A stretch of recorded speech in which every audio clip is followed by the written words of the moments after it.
আজকের সন্ধ্যাটা শুরু হয়েছিল ঠিক এরকমভাবে। ঘুম থেকে উঠেই দেখি মা আর টুসি মিলে দুজনে কিছু একটা করছে। তো আমি জিজ্ঞাসা করলাম, বললো মোমো হবে। তাতে আমার মনটা অনেকটা খুশি হয়ে গেল। দেখলাম দুজনে মিলে মোমো প্রায় করেই ফেলেছে সব। ভাবলাম মোমো যখন হচ্ছে একটা ভিডিও তো করা যেতেই পারে। তারপর আর কি, যেমন ভাবা তেমন কাজ। অন করে ভিডিওটা করতে লেগে গেলাম।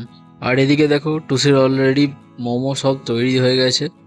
আর এরপর আর কি তস হচ্ছে না, খাওয়ার পালা। তো সেই জন্য বললাম গরম গরমই আমাকে তুলে দাও, আমিও খেয়ে নিই, একটু চেখে দেখি কেমন হয়েছে। তো দিতে দেওয়া মাত্রই খেতে লেগে গেলাম। এদিকে গরম গরম আমি আর মা দুজনে মিলে খেতে লেগে গেলাম। আর টুসুকেও একটু খাইয়ে দিলাম, কারণ ও সেই থেকে করে যাচ্ছে, না দিলে হয় রাগ করবে। তাও একটু রেগেছিল, কারণ ওরা খেটে খেটে করলো আর আমি শুধু খেতে এসেছি, তার জন্য রেগেছিল।